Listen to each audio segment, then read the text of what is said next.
السلام علیکم ورحمۃ اللہ وبرکاتہ۔ اعوذ باللہ من الشیطان الرجیم، بسم اللہ الرحمن الرحیم۔ ولا یظنون ومن یفعل ذلک یلقى اثاما یضاعف له العذاب یوم القیامہ ویخلد فیہ مہانا الا من تاب وعمل صالحا فإنه يتوب إلى الله متابا۔ وقال اللہ تعالی فی مقام آخر ولا تقربوا الزنا انه كان فاحشا وساء سبیلا۔ صدق اللہ العظیم۔ انسانوں کے باہم تعلقات میں یہ ایک نازک مرحلہ ہے کہ جس میں مرد و عورت کے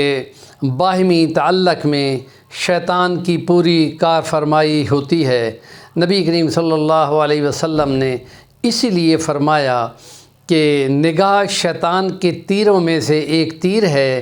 اور اس وقت جس وقت کہ یہ لگتا ہے تو اس کا نتیجہ بہت غلط برآمد ہوتا ہے۔ اس لیے نگاہ کو نیچے رکھا کرو، اور اس لیے پردے کے جہاں احکام آئے سورۃ احزاب کے اندر 4 ہجری میں، تو وہاں یہ حکم دیا گیا کہ غض بصر، نگاہ کو نیچے رکھا کرو۔ مردوں کو بھی یہی حکم دیا، عورتوں کو بھی یہی حکم دیا کہ نگاہ کو نیچے رکھا کرو، یعنی اس سے ایک دوسرے کو دیکھنا جو غلط انداز کا ہے، جس میں جنس کا پہلو ہو، پسند کا پہلو ہو، اور اس لیے اس کو روکا گیا ہے۔ اور اگر کسی کی نظر اس مرحلے پہ پڑ جائے تو پہلی نظر معاف ہے، اب دوسری اس کو کھینچ کر دوسری بنا لینا یہ حرام ہوگا اور ممنوع ہوگا، اور اس آنکھ کو خدا اپنی امانت کی خیانت قرار دیتا ہے، اور اس کے لیے فرمایا یعلم خائنۃ الاعین وما تخفی الصدور۔ پھر جو دل اس سے نتیجہ لیتے ہیں اس کو بھی نگرانی ہم رکھتے ہیں، اور اللہ آنکھ کی خیانت کو جانتا ہے۔ اور اس کے نتیجے میں ایک دوسرا نظریہ بھی پیش کیا کہ جو اپنی نگاہ کو بچا لے گا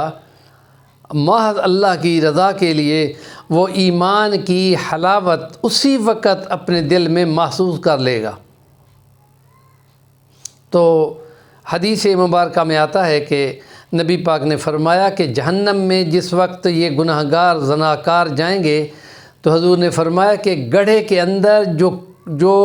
تندور کی طرح ہے، اور اس کے اندر آگ کی لپٹیں اٹھ رہی ہیں، اور وہ ننگے مرد اور عورت اس میں جل رہے ہیں اور چیخیں مار رہے ہیں، اور آگ کی لپٹ جب اوپر ہوتی ہے تو ان کو تندور کے منہ تک لے آتی ہے، لیکن پھر وہ نیچے ہو جاتی ہے تو وہ بھی نیچے ہو جاتے ہیں، اور ان کی چیخیں جو ہیں وہ بہت دور تک جا رہی ہیں، اور اس گناہ کی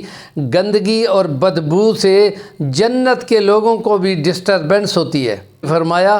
کہ یہ بہت گند ہوتا ہے کہ جو چیزیں خدا نے نسلوں کی بقا کے لیے استعمال کیا، بنایا، اس کو شیطان نے آ کر غلط کر دیا، اور اس لیے فرما دیا کہ والمحسنین والمحسنات، اس کے مقابلے میں جو قلعے بند ہونے والے مرد اور قلعے بند ہونے والی عورتیں شیطان کے مکر سے بچ جاتے ہیں جب نکاح کر لیتے ہیں۔ تو جس کو ہوس ابھی نہ رکتی ہو وہ ایک شادی کرے، پھر دوسری کرے، پھر تیسری کرے، پھر چوتھی کرے، 4 تک اس کو اجازت ہے۔ اگر وہ چاروں کو باہم مساوات پہ رکھ سکے تو اجازت ہے، اور اگر مساوات نہ رکھ سکے تو اس کی اجازت بھی نہیں ہے۔ انسانی معاشرے میں یہ ایک چیز ہے کہ جس کا بہت زیادہ اثر ہے، اور اس میں باقاعدہ احکام موجود ہیں، اور جتنے مذاہب ہیں، بدھ مت، ہندو مت، زرتشتی مذہب، جین مت،